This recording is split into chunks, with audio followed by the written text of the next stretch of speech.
Hello, welcome to the program. Ahead is Ten's gamble to replace George Negus with an extended project paying off. We'll look at the media frenzy to get an exclusive with Kim Kardashian, and we're joined by the CEO of TV1, Peter Hudson, as the network's new drama, Killing Time, finally debuted this week. But first, News Corp's first quarter profit has fallen nearly 5% on costs associated with the closure of the News of the World and the UK phone hacking scandal and the abandonment of the B-Sky B takeover. But revenue rose 7%, driven by the cable and broadcast TV divisions. Well, for more on this, we're joined by our co-host James Manning, editor and publisher of Mediaweek. James, good to see you. Hi, Brodie. Now, firstly, on the conference call today, it was led by Chase Carey, no Rupert Murdoch. Yeah, it's unusual. Rupert misses the odd conference call, but he wasn't there this time. He's actually in Sydney at the moment, keeping a relatively low profile. He usually does a few interviews. I mean, he did one with David Spears for Sky News a couple of years ago on his sort of annual trip in November, but he sort of won't be speaking to analysts. No interviews, we led to believe, but he will be appearing at the News Awards, which he always likes attending every year, which will be on this week in Sydney. Now, listening to the conference call, obviously, there were some questions about the implications of the ongoing investigation into the closure of the News of the World, the phone hacking scandal.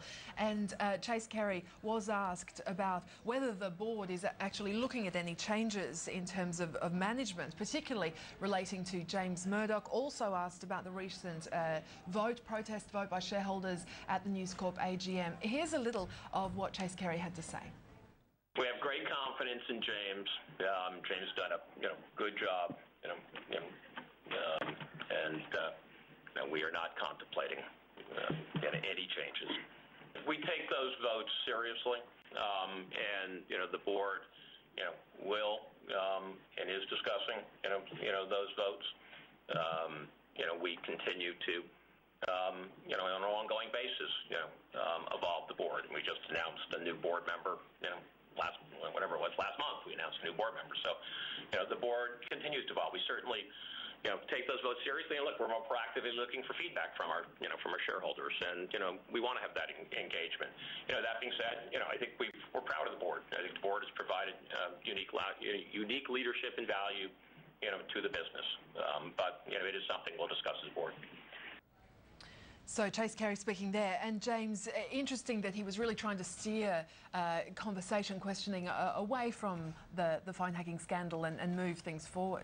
Sure, yeah, well, there was no real news at the moment on that. We're just going to have to wait, as we've said a few times, I think, till the police report comes out. I think James is back before the UK MPs for his second appearance, I think probably next week, so we might find out a little bit more there. There's been a lot of sort of speculation about what he might have known, so we might find out get a bit more clarity on that, if you like, next week. And succession at News Corp, another hot topic, given the Vanity Fair article. Yeah, again, we don't. There's still that sort of speculation what's going to happen.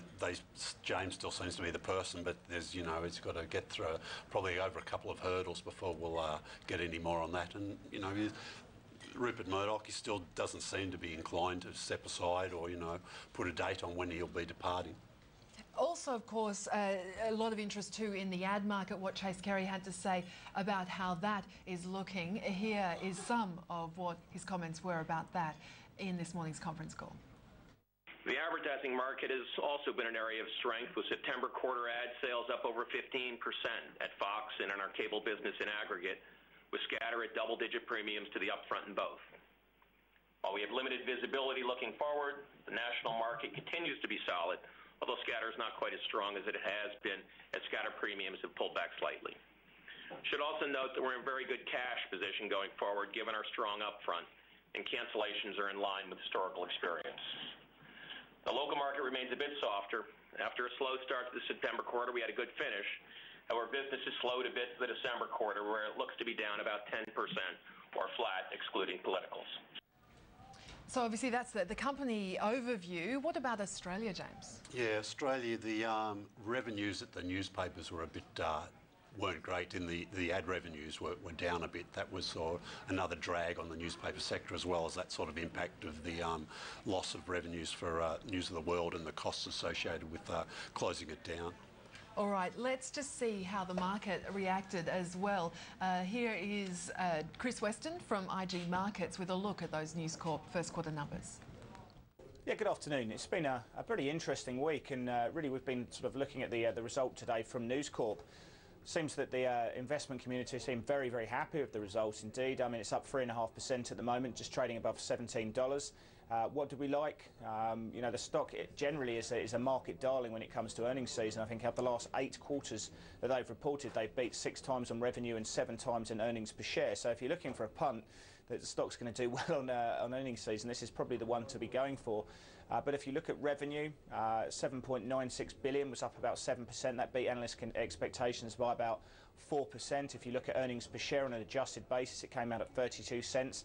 That saw good growth and actually was about 3 cents above the analyst community, who were looking for 29 cents. Now, some of that was tax related, so that was certainly a beneficiary of that. Now, in terms of operating income, if you're looking at operating income and you look at the divisional breakdown, their cable network, which made about 55% of that operating income, you know, that did very, very well. They seem to be ticking over very nicely in all their different network divisions. They saw advertising revenue growth about 13%, which is great to see. Their film division, which makes up 25% of that operating income, was up about 24% from the previous corresponding period and beat expectations in the market. You know, we saw some really good contributions from their DVD divisions, for example, Rio, X-Men, for example. If you look at television, they're up substantially for about 27% from the PCP at 133 million. Another very good performer there as well, helped by revenue growth coming through advertising spend there as well. I think analysts will really be pointing out today it was the publishing side of things that really let them down to a degree. Although it's not a major earner for them, it made up about 110 million, but it was down 38%. We all know the woes that have been happening with News of the World, but that was a woeful performance against the expectations. But the overall operating income of the company was very, very strong. The company's got just over $11 billion worth of cash on the balance sheet, so we're expecting more from them in that regard. They put their full support behind Mr. Murdoch as well, which is good to see. And they've said that they've been very aggressive with the buyback, 1.9 billion. They've still got the remaining 5 billion of the remaining 5 billion. So that's going to be supporting the stock in the near term.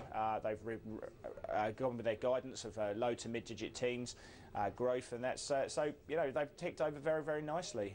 They're looking at small acquisitions as well. We're listening to the conference call later on, but generally it's a very, very strong result, and the share price is reflecting that today.